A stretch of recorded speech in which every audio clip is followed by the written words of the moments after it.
neste momento, vamos unir nossa fé. Vamos falar com aquele que tem o poder de nos abençoar, porque Ele é Deus.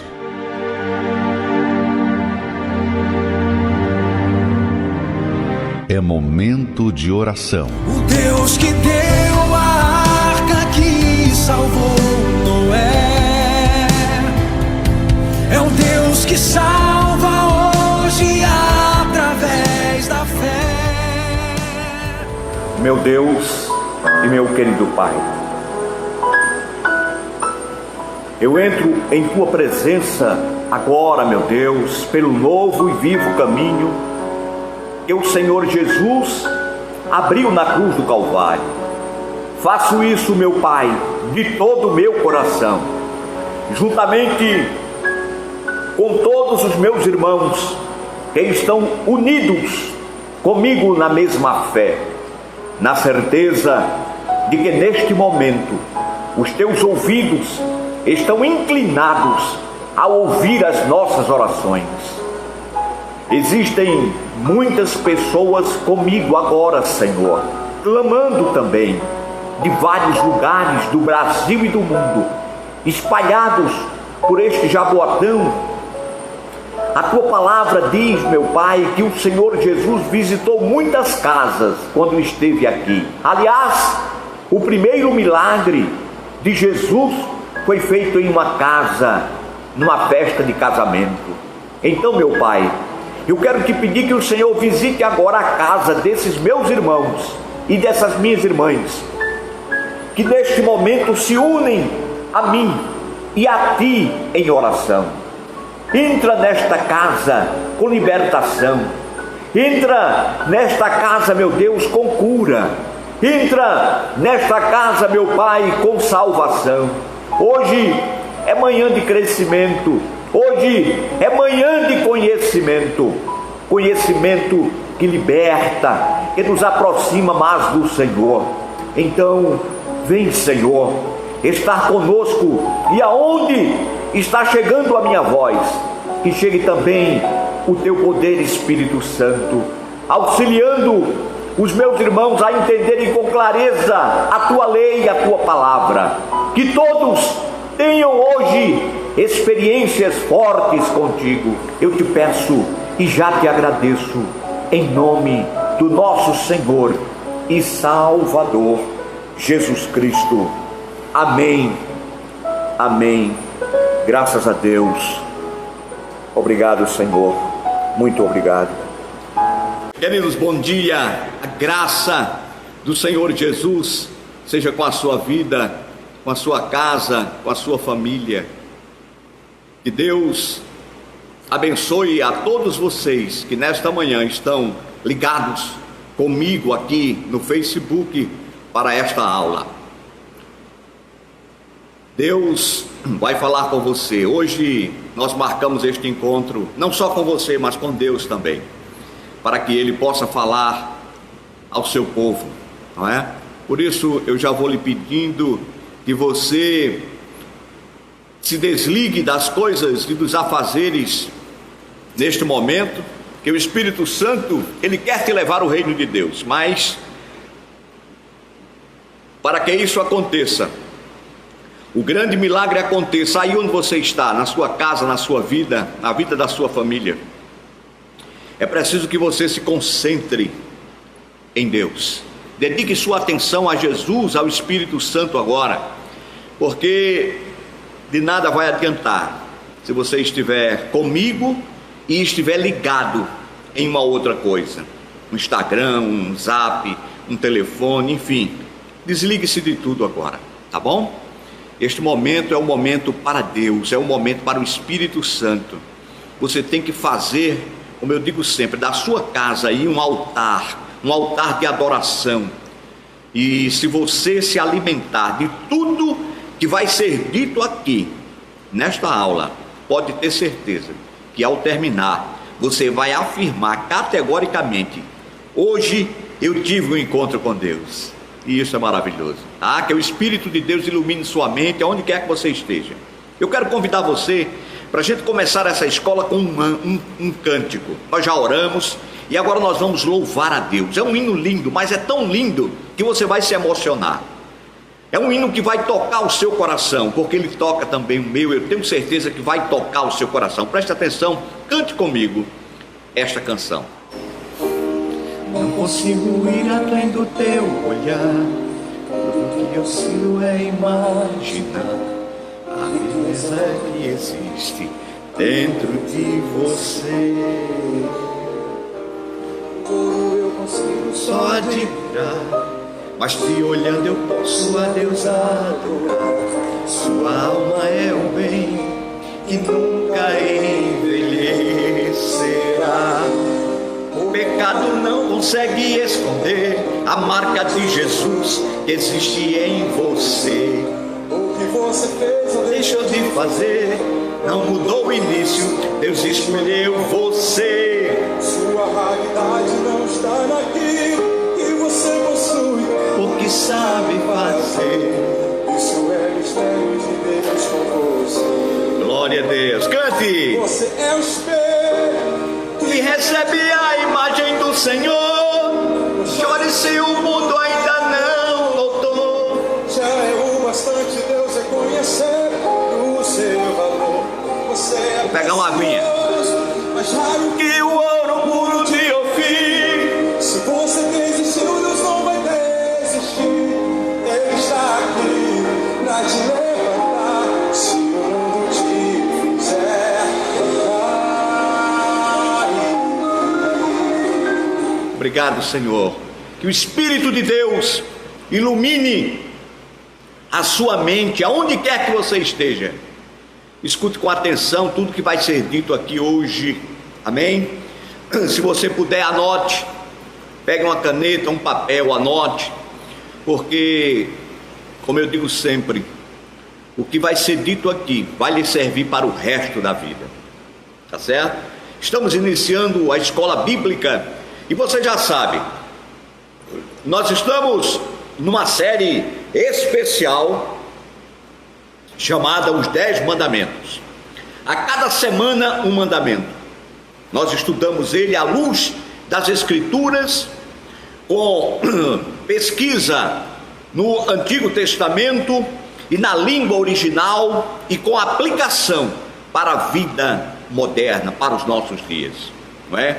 Então hoje nós vamos estudar o episódio de número 6, que é o 6º mandamento. Seja bem-vindo Thompson, Ricardo, Ademilde, Rosângela, Rejane, Martinha, meu Deus, tanta gente linda. Pessoal, opa, estou vendo uma foto aqui, que foto é essa? Deixa eu ver se eu tenho certeza que é ele. Eita!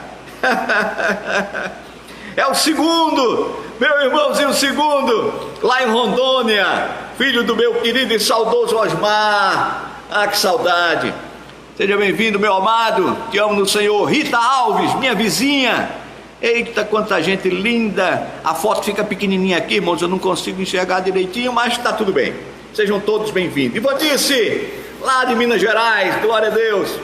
Olha que coisa linda. Muito bem, hoje é o 6º mandamento. Eu quero trazer para você informações preciosas.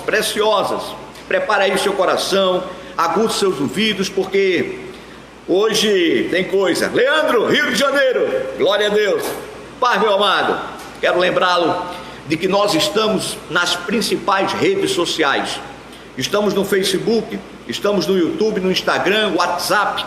Através desses canais, a Igreja Batista Candelária tem levado a você a mensagem de esperança e fé e os ensinamentos da palavra de Deus para te aproximar mais do teu Criador, tá bom? Quero aproveitar e enviar o meu abraço para todos os meus irmãos e irmãs. Heber Menezes, graça e paz, meu irmão, seja bem-vindo.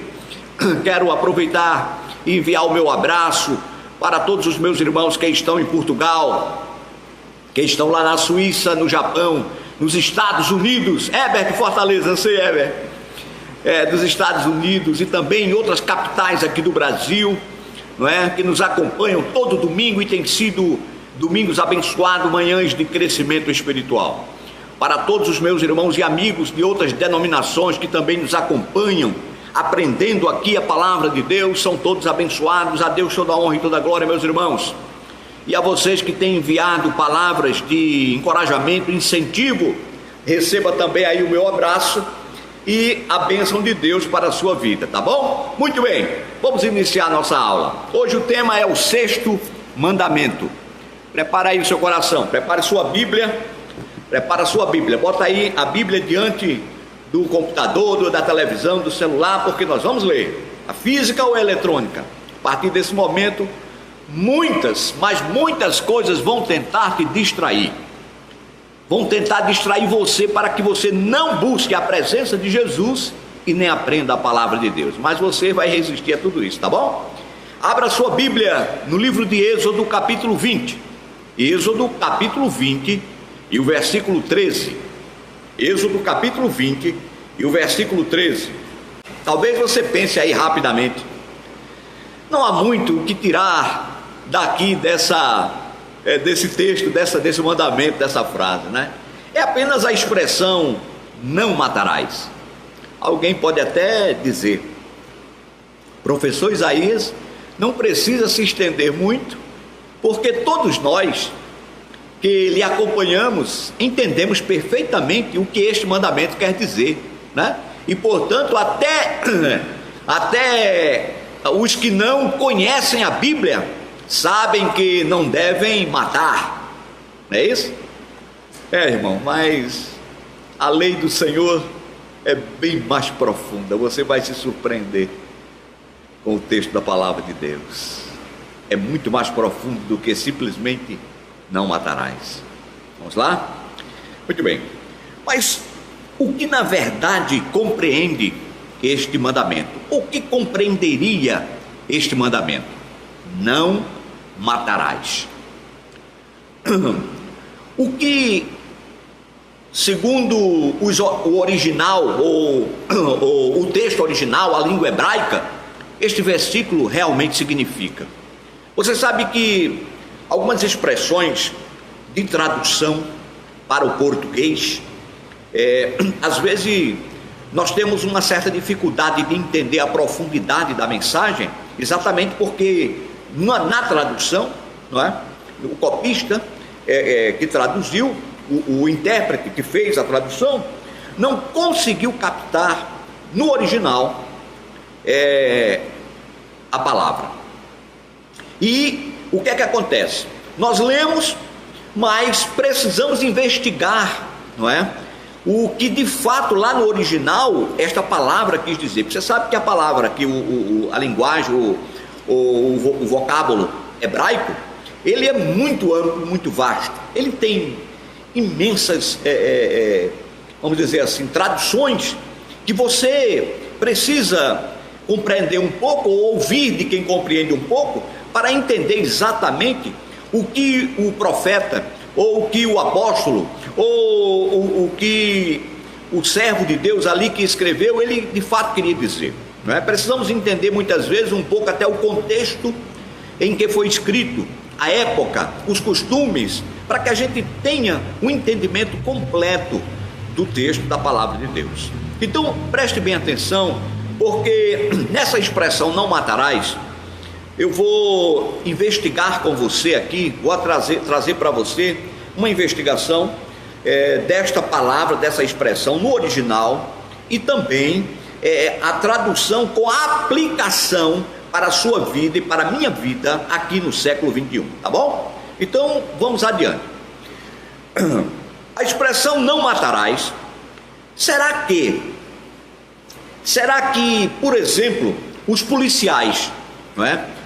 E outras forças de defesa, ou mesmo até um cidadão agindo em legítima defesa, será que eles serão condenados por Deus no dia do juízo se adotarem medidas de, vamos dizer, de defesa que venham causar morte a um potencial agressor?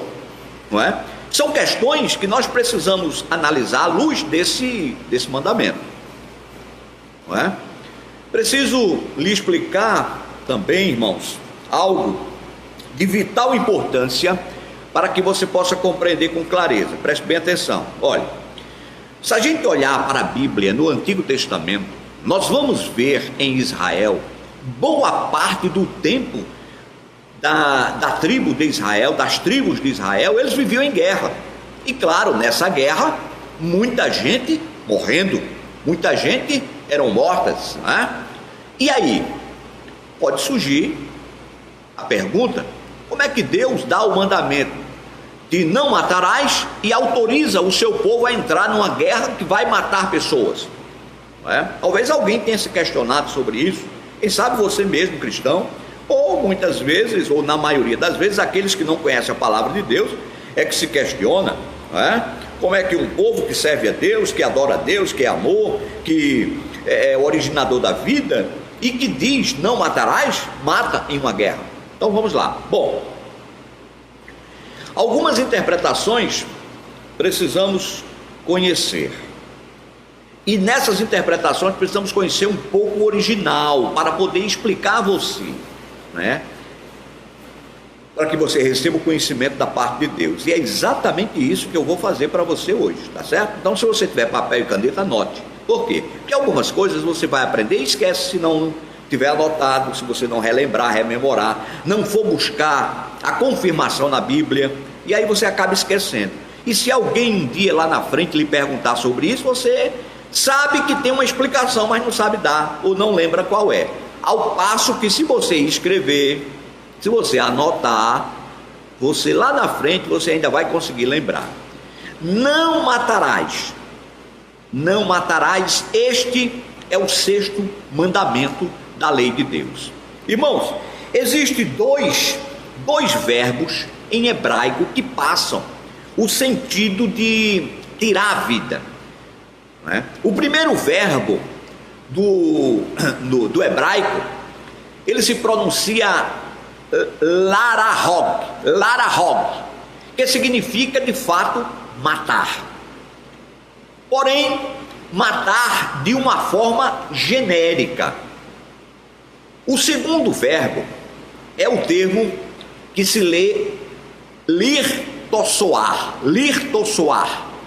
que significa assassinar. Assassinar.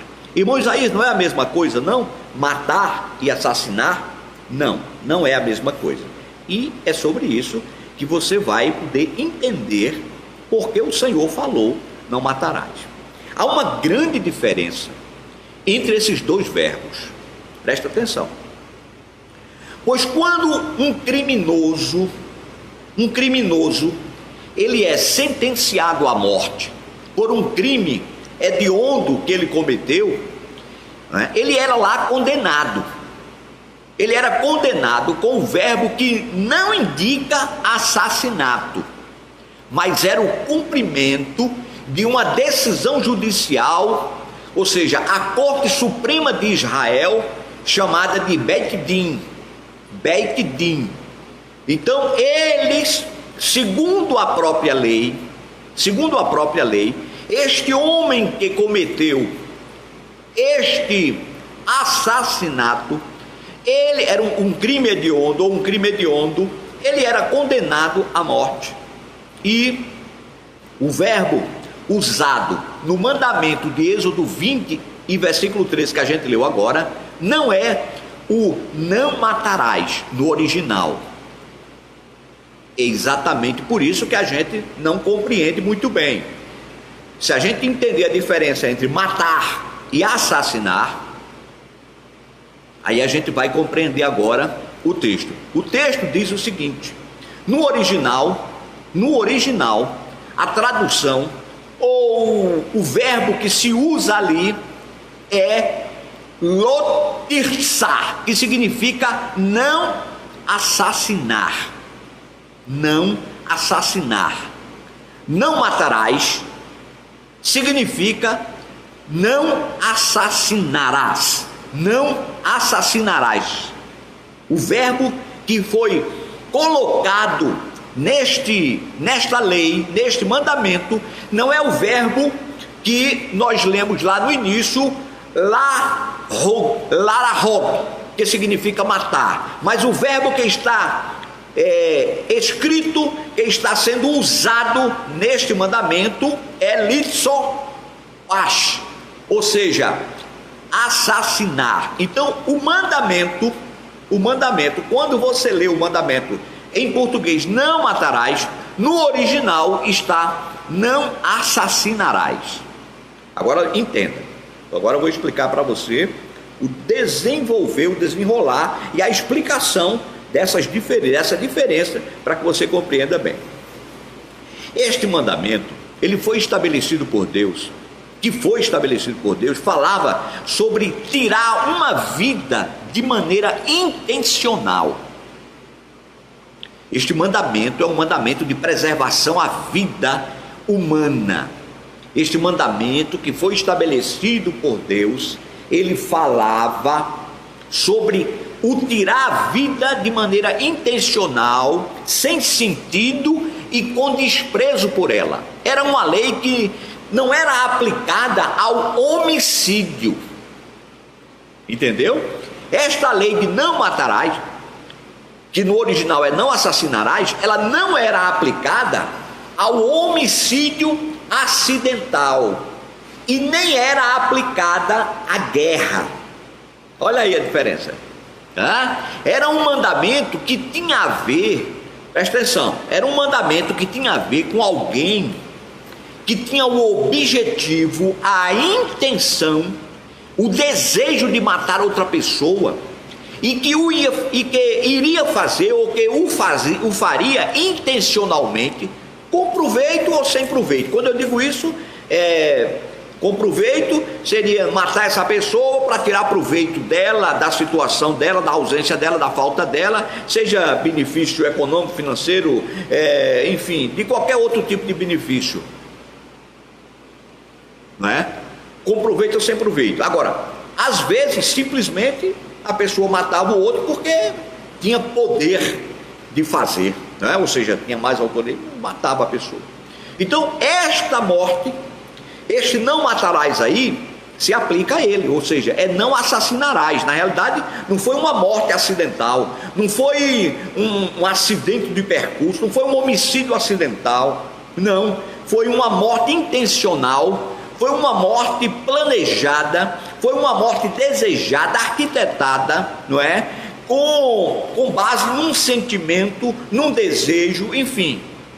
Não matarás significava um ato criminoso, desequilibrado, e talvez com algum grau, talvez não, e com certeza com algum grau de premeditação. Esse mandamento feito, ele não apenas era para evitar o assassinato, mas para valorizar a proteção da vida. Você está começando a compreender agora a profundidade deste mandamento? Não é simplesmente não tirar a vida, não é? Porque pode acontecer eventualmente por um acidente ou em outras circunstâncias, situações que eu vou explicar para você aqui, alguém perder a vida, não é? E aí a pergunta é: será que Deus vai julgá-lo e condená-lo no dia do juízo porque aquela vida foi tirada? Qual a razão? Qual foi a motivação? O que causou aquela morte? Vamos entender isso aí. Porque, irmãos, você e eu tem direito à vida e tem direito também a se defender de agressões que ponham a sua vida ou da sua família em risco de morte. Sim, você tem direito à vida, você tem direito de se defender de agressões que ponham a sua vida e a da sua família em risco de morte.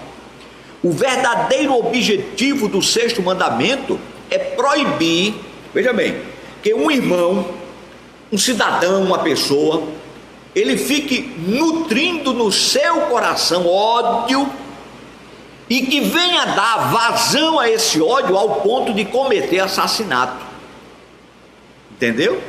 Um crime horrendo e hediondo de tirar a vida humana, que é homicídio, segundo a lei. Foi neste mesmo erro de ódio que caiu o primeiro homicida. Quem foi o primeiro homicida? Quem foi o primeiro homicida da Bíblia?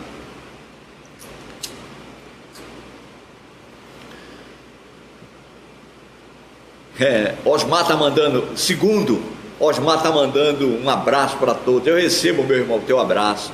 Eu recebo e te amo. Muito bem, Rosângela. Foi Caim, isso mesmo. Josélia, Caim. Muito bem. Vocês estão ligados na história bíblica. Muito bem, Ademilde. Caim, tá certo. Todo mundo respondendo certinho. Beleza. Então, foi neste erro de ódio que caiu o primeiro homicida, Caim, contra o seu irmão Abel, lá no princípio de Gênesis. E isso, Nilda, arquitetando e planejando como Caim. Isso, Thompson, Caim. Assim como o 7º mandamento é para valorização e proteção do casamento e da família, o 8º mandamento é para valorização e proteção à propriedade alheia. O 9º mandamento tem a ver com a necessidade de protegermos e guardarmos a verdade, né? Deus indicava que a vida humana era valiosa demais e devia ser valorizada.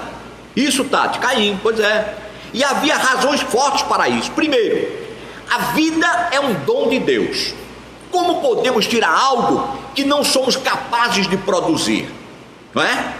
Como é que nós explicamos o milagre da vida, irmãos? Como? Na verdade, do ponto de vista, vamos dizer assim, biológico e genético, nós podemos explicar, mais ou menos, como é que surge uma nova vida. Mas, irmãos, a complexa união de células não explica como é que a vida surge.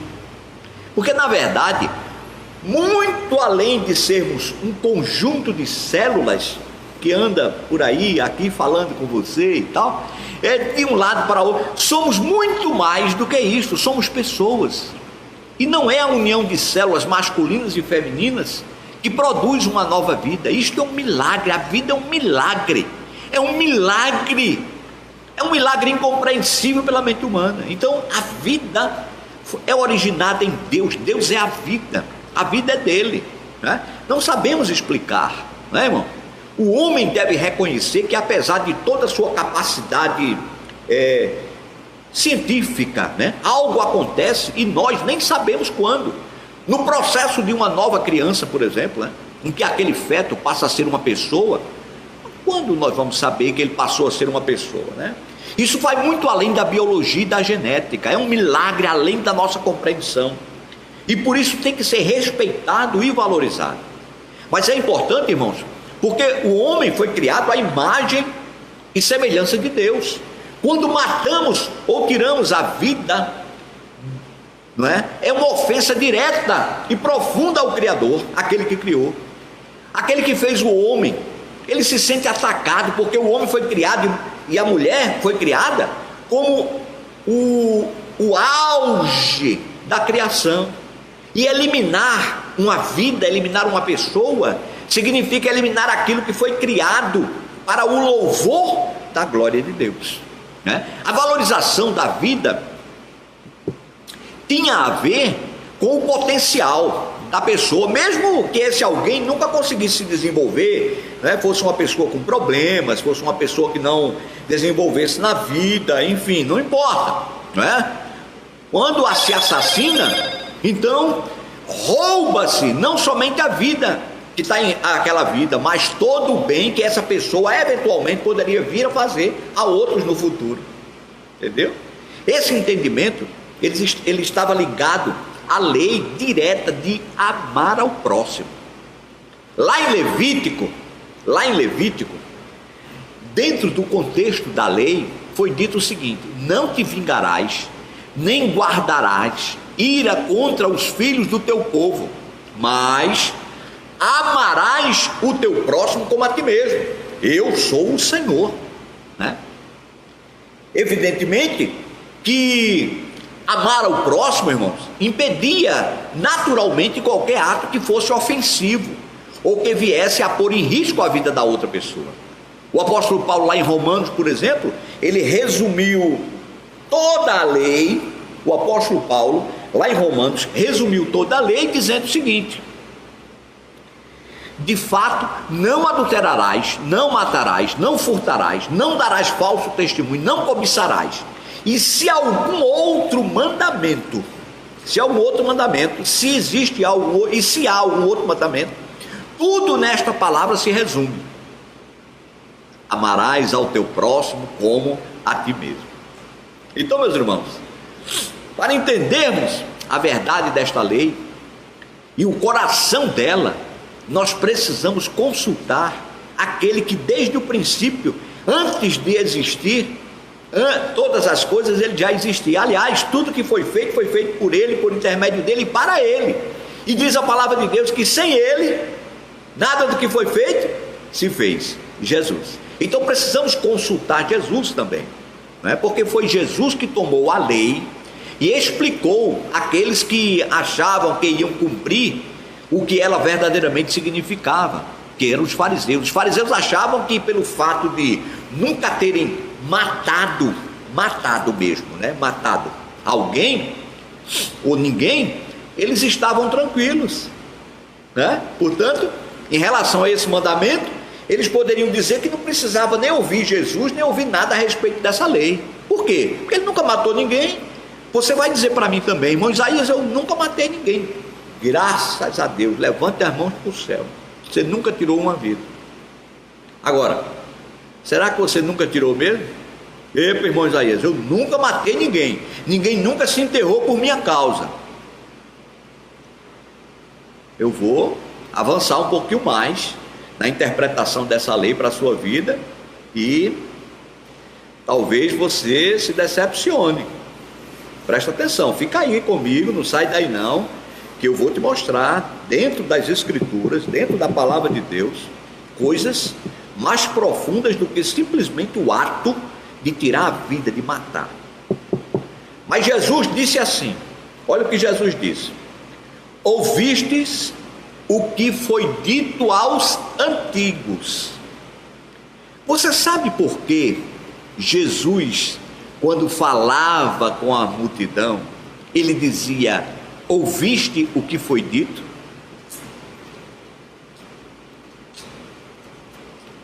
Por que é que Jesus não dizia assim: não lestes o que estava escrito? Né?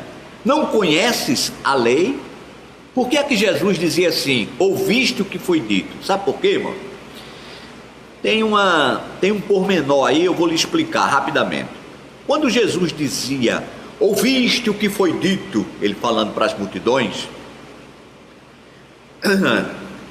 ele dizia isso porque mais de 90% dos judeus ali, eles não tinham acesso à lei, eles não tinham acesso aos pergaminhos, eles não tinham acesso às escrituras. Só quem tinha acesso eram os escribas e fariseus, os doutores da lei. Então Jesus dizia: ouviste o que foi dito, porque eles tinham o hábito de estar na sinagoga ouvindo o que os fariseus diziam, ouvindo o que os doutores da lei diziam. Então Jesus dizia: ouviste o que foi dito, ou seja, eles disseram para vocês, eles leram para vocês assim: não matarás, mas qualquer que matar será réu de juízo. Aí Jesus diz assim: eu porém vos digo. Ele dizia assim: ouviste o que foi dito, ouviste o que os doutores da lei nas sinagogas leram para vocês, ouvistes o que os fariseus disseram para vocês nas suas pregações, nas suas oratórias, nas suas orações. Mas eu porém vos digo. Os irmãos percebem o que isto significa quando Jesus usa essa expressão? Irmãos, Jesus está se colocando como o autor da lei. Ele está se colocando ao mesmo nível daquele que deu a lei. Jesus está declarando a quem o ouve quem ele é de fato. ouvistes o que eles leram para vocês, o que estava escrito, mas eu, porém, vos digo. Só que eles, irmãos, não prestavam atenção nisto, porque quando Jesus se dava o direito de interpretar tão profundamente e colocar um eu, porém, vos digo, é porque ele estava no mesmo nível daquele que tinha dado a lei original. Eu, porém, vos digo, olha agora, qualquer que sem motivo se encolerizar contra seu irmão, será réu de juízo. E qualquer que disser a seu irmão, raca, será réu do sinédrio. E qualquer que disser louco, será réu do fogo do inferno. Portanto, se trouxeres a tua oferta ao altar, e te lembrares de que teu irmão tem alguma coisa contra ti, deixa ali, diante do altar, a tua oferta, e reconcilia-te com teu irmão, e vem depressa e apresenta a tua oferta. Concilia-te depressa com o teu adversário, enquanto estás no caminho com ele, para que não aconteça que te entregue ao juiz, o juiz te entrega ao oficial, e te encerrem na prisão. Em verdade te digo, de maneira nenhuma sairás dali, enquanto não pagares o último centavo. Jesus deu este ensino enquanto falava o sermão do monte. Ele ia no coração, ele ia no calcanhar, ele ia na ferida. Isto para Jesus era fácil, irmão. Por quê? Porque o coração da lei era ele era o coração da lei, não é? Ninguém sabia no fundo que este mandamento podia muito mais do que o que estava escrito ali. Ele dizia assim: eu, porém, vos digo. Ninguém, olhe bem, ninguém assassina alguém se não sentir algum desprezo pela vida dele, pela vida do outro. É preciso que o coração se torne frio e insensível, e se julgue superior, e despreze o próximo de forma profunda, para poder lhe tirar a vida. Quando alguém chega a assassinar de forma prática, é porque já odiou no coração, ao ponto de tirar do outro a sua dignidade, todo o seu valor e toda a sua humanidade.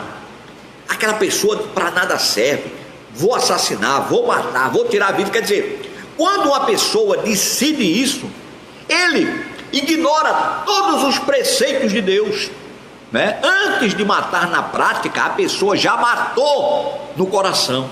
Olha, irmãos, quando Jesus vai a este nível da lei, ele está nos dizendo o seguinte: quando alguém nos despreza, quando alguém deixa de ver o outro, um ser criado à imagem de Deus, quando alguém perde o respeito pela humanidade e lhe rouba toda a dignidade, sendo incapaz de lhe dar qualquer valor, mesmo que não mate fisicamente, mas em seu coração cometeu pecado contra o Senhor, porque no seu interior já é culpado de quê? De homicídio, porque o matou no seu coração.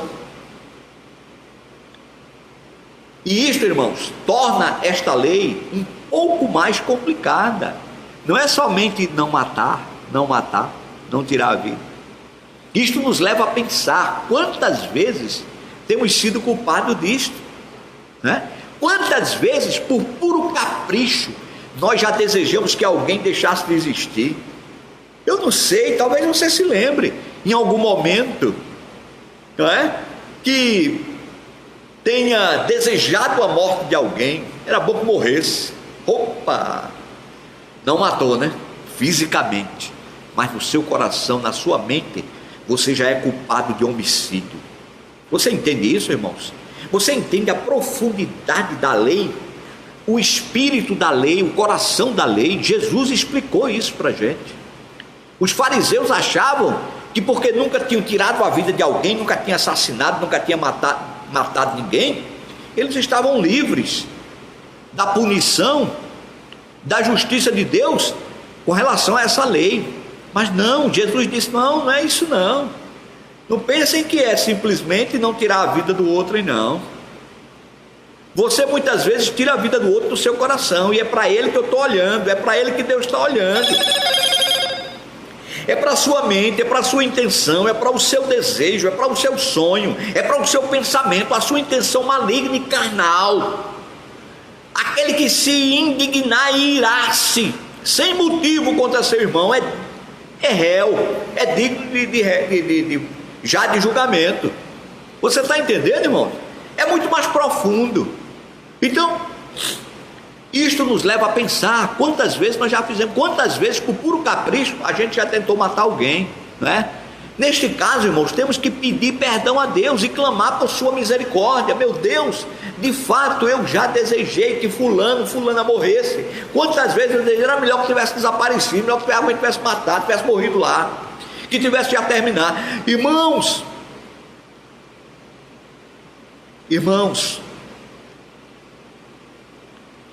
Deus exige de nós santidade, Deus exige de nós pureza.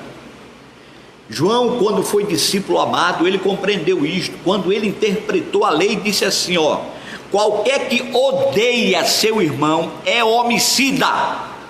E agora? Está escrito, lá em João, primeira carta de João: qualquer que odeia o seu irmão é homicida, e vós sabeis que o homicida não tem a vida eterna permanecendo nele. Cuidado com a ira, com o ódio. Quando você odeia alguém, você o mata no seu coração. Diante de Deus, você se torna um homicida. Agora, existe um lado positivo da lei, e o lado positivo é: valorize a vida do teu próximo, dá ao teu próximo o valor que Deus lhe deu, valoriza o teu próximo como Deus valoriza.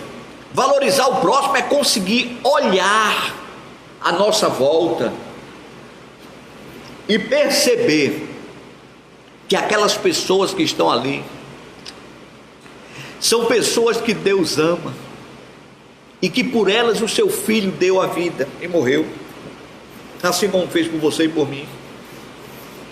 É olhar como Jesus olhava. Irmão, se nós olhássemos, veríamos um pescador de boca suja que respondia desatinadamente. Você sabe de quem eu estou falando? Se nós olhássemos para Pedro, nós olharíamos e veríamos um Pedro, e a gente ia dizer: esse homem não tem a menor condição, é um homem sem controle, estúpido, bruto. Você e eu olharíamos e dizíamos isso de Pedro. Mas Jesus, isso, irmã Josélia, Diana, Jesus olhou para ele, e aquele que eu e você diria que não tem condições, é um homem bruto, estúpido, sem controle. Jesus olhou para ele, aleluia. Jesus olhou para esta pessoa e viu um grande pregador. Jesus olhou para ele e viu um homem com ousadia para levar no meio da multidão e falar de que Jesus era o Messias. Nós olharíamos para Paulo, irmãos, e veríamos um homem colérico, dominado por um zelo irracional, capaz de fazer as maiores barbáries em nome da sua religião. Mas Jesus olhou para Paulo e viu um homem capaz de levar o evangelho até os confins do mundo na sua época, capaz de quebrar barreiras entre judeus e gentios, ter a ousadia de ir aonde ninguém teria coragem de ir. Então, meus irmãos, veremos que ao olhar melhor a Bíblia com clareza, com os olhos do Espírito, descobrimos que quase todos os personagens que hoje nós, eu e você, admiramos e respeitamos, que são os nossos, vamos dizer assim, heróis da Bíblia, se olharmos bem para eles, diríamos: eu não escolheria essas pessoas, eu não escolheria esse homem, eu não escolheria essa mulher. Mas o Senhor olhou para eles de outra maneira, e continuando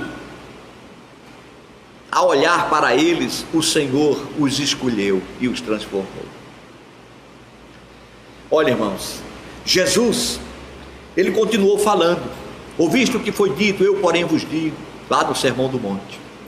E ele continua a falar sobre isso com seus discípulos: ouviste o que foi dito, amarás o teu próximo e odiarás o teu inimigo. Eu porém vos digo, amai os vossos inimigos, bendizei os que vos maldizem, fazei bem aos que vos odeiam, orai pelos que vos maltratam e vos perseguem, para que vos torneis o quê? Filhos do vosso Pai que está nos céus. Quando entendemos o valor da vida, nós vamos preservar a vida e amar o próximo como Jesus, ele quer que façamos. Você está entendendo, irmãos? O mundo vai continuar a pregar a vingança, a retaliação com força. Essa é a atitude do mundo. Mas nós estamos no mundo, mas não somos do mundo, e somos diferentes. Por quê? Porque é a graça de Deus em nossa vida, somente por isso. Não é porque somos bons. O amor de Deus, ele tem que passar, irmãos, para a prática na nossa vida, e não somente no discurso. E a prática é valorizando, amando, perdoando. A vida é preciosa para Deus e deve ser preciosa para todos nós também. Isso implica numa tomada de decisão, não somente a nível pessoal, mas como igreja, não é? Pessoalmente, nós somos chamados a valorizar a vida daqueles que estão à nossa volta, a viver sem ódio e sem ressentimento, amando, perdoando, aceitando, respeitando as pessoas. Como igreja, nós somos chamados a defender o princípio da vida. Olha só, o inimigo de Deus, de nossas almas, odeia tudo que Deus faz, odeia a vida humana e luta para destruir. O inimigo luta para destruir a vida. O seu princípio é o princípio da morte.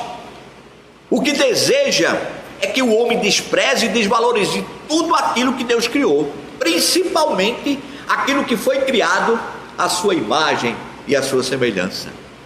Não matarás é um mandamento de preservação à vida. Você está entendendo, irmão?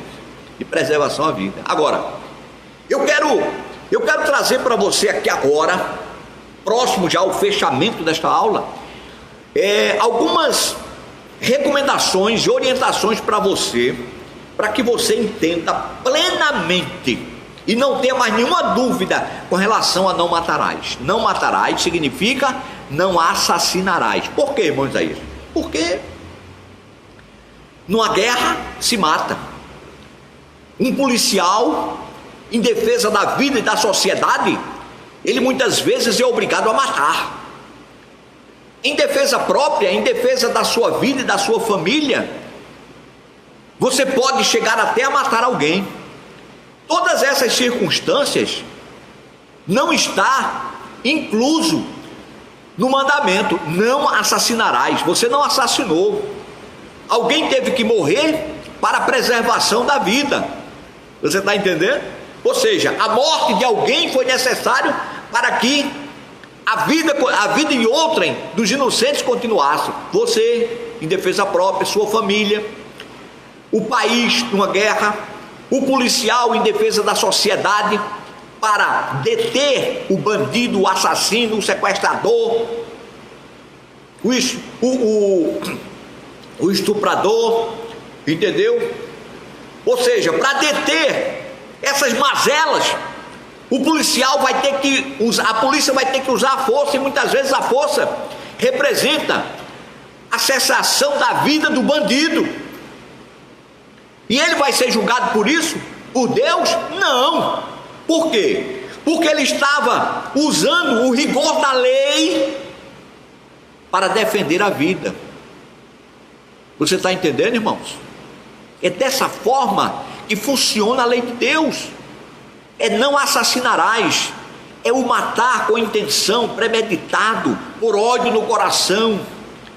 E Jesus vai mais além, diz para nós, seus filhos: não odeie o seu irmão, porque quando você odeia, você se torna um homicida dele. Diante de Deus você passa a ser julgado. Agora, deixa eu lhe dar aqui algumas recomendações para você fechar e sair e anotar. Presta atenção, olha só.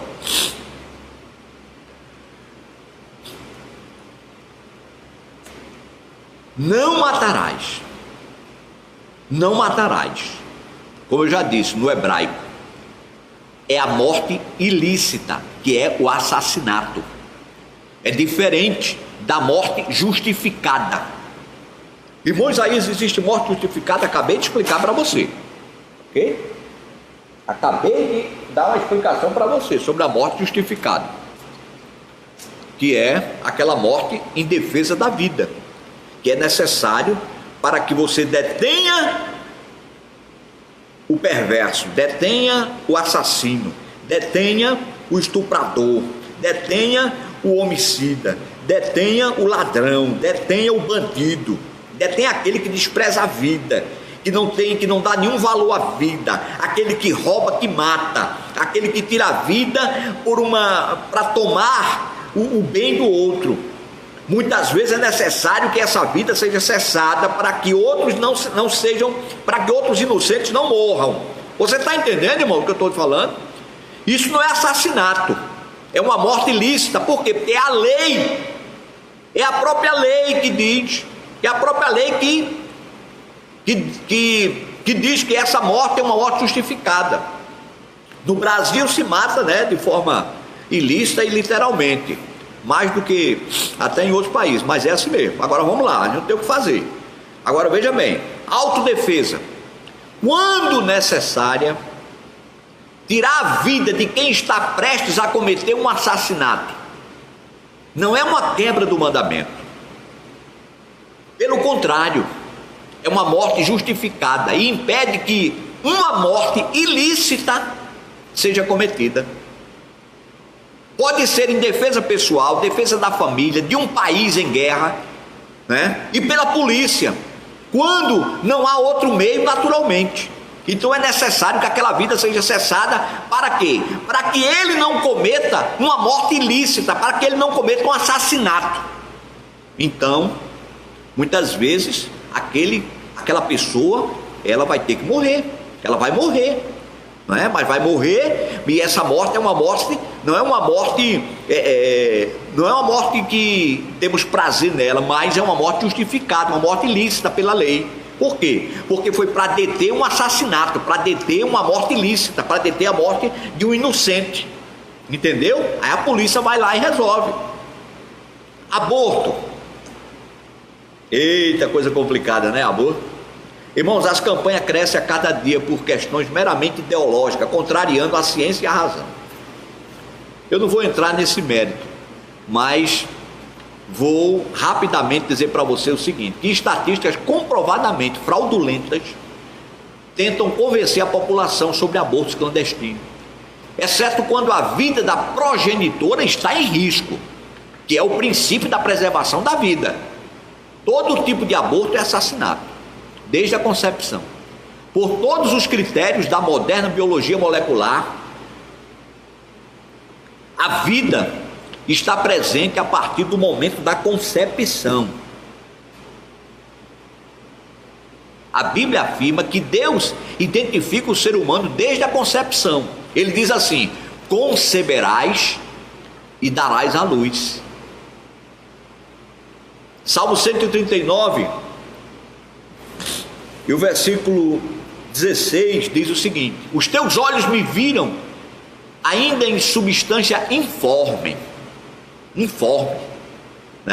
ou seja, o ser humano ainda sem forma, desde a concepção, e no teu livro foram escritos todos os meus dias, cada um deles escrito e determinado, inclusive o primeiro dia de vida, ainda sem forma, quando nenhum deles ainda estava escrito,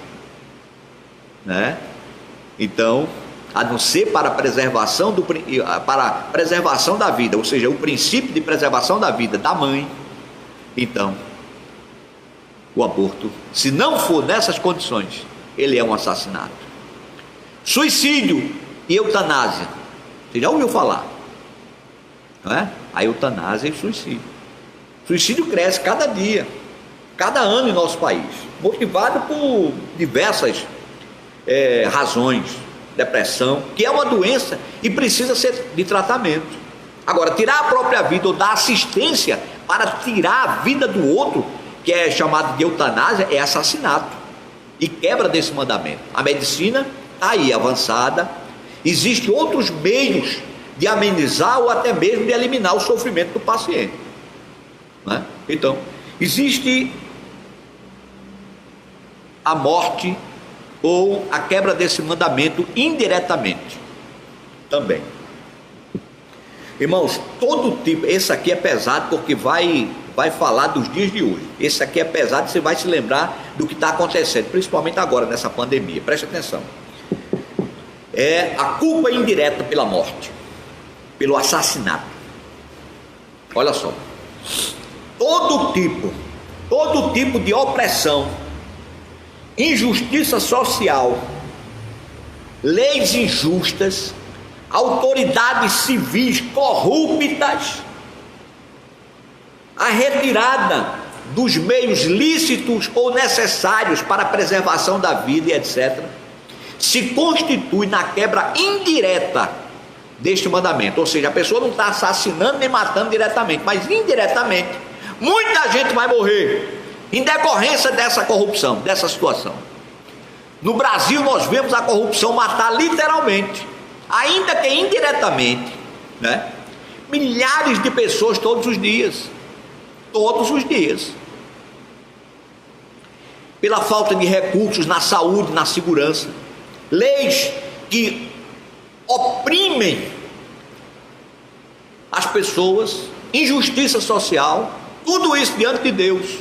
Uma quebra indireta desse mandamento, na medida em que oprime e impede as pessoas de terem a vida justa e plena. Você está entendendo? A corrupção das autoridades políticas do país é um crime grave, uma evidente quebra desse mandamento aqui, e que não passará impune para Deus. O Salmo 12, o versículo 5 diz o seguinte, olha só o que é que diz, Salmo 12, versículo 5, olha o que é que diz: por causa da opressão dos pobres e do gemido dos necessitados, eu me levantarei agora, diz o Senhor, e porei a salvo a quem por isso suspira. Glória a Deus. Deus vai sim socorrer o aflito e o necessitado, mas ele vai descer a peroba, daqueles que têm o poder na mão e estão impedindo as pessoas de terem uma vida justa, plena e digna. Pode ter certeza disso, não são palavras minhas não, está escrito aqui na palavra de Deus. O Salmo 82 e o versículo, justiça, Dolly, perfeitamente, justiça. Dolly Wesley está confirmando ali comigo, está certo, é justiça de Deus. O Salmo 82 e o versículo 2, 82 e o versículo 2, olha o que é que diz o Salmo 82 e o versículo 2: até quando julgareis injustamente e tomareis partido pela causa dos ímpios? Fazei justiça ao fraco e ao órfão, procedei retamente para com o aflito e o desamparado, socorrei o fraco e o necessitado, tirai-o das mãos dos ímpios. Isaías 10:1 diz assim: ai dos que decretam leis injustas. Olha, irmão, isso é forte, irmão, isso é pesado. Agora, quem não tem o temor de Deus está aí tranquilo, está pensando que está tudo bem, uma casa de milhões, num carro de 200, 300 mil reais, a conta cheia de dinheiro e o pobre morrendo lá. Ah, infeliz, ele está pensando que vai sair ileso. Os olhos de Deus estão como chamas de fogo sobre a terra. Irmãos, Deus é justo, a justiça de Deus é reta e não falha não. Isaías 10:1 diz: ai dos que decretam leis injustas, dos que escrevem leis de opressão, para negarem justiça aos pobres, para arrebatarem o direito aos aflitos do meu povo, a fim de despojarem as viúvas e os órfãos. Sexto lugar, olha, existe este tipo de morte, esse é o indireto, essa é a culpa indireta pela quebra desse mandamento. Aqueles que não estão matando diretamente as pessoas, mas indiretamente, e Deus vai julgá-los. E tem ainda aquele que é culpado passivamente, porque é culpado desse mandamento passivamente. Como é que é isso, irmãos? Eu vou explicar. Quando se cala diante das injustiças sociais, e qualquer tipo de opressão é uma forma passiva de quebrar esse mandamento. Assim como não denunciar ou não tentar impedir que alguém que estiver pronto a cometer um crime, se você vê alguém ou sabe de alguém que está pronto a cometer um crime, não denuncia, não impede, você passivamente está quebrando esse mandamento e está sendo vai ser também julgado por ele. Você também será culpado. Assim como não denunciar. Provérbios 3:27 3:27 diz o seguinte: não te furtes a fazer o bem a quem de direito, estando na tua mão o poder de fazê-lo. Não te furtes. Isso, Luiz, atalaia, estamos aqui para denunciar mesmo o erro, o pecado, e bater de frente, sem medo. Tiago 4:17 diz o seguinte: portanto, aquele que sabe que deve fazer o bem e não o faz, nisso está pecando. E por último, é culpado espiritualmente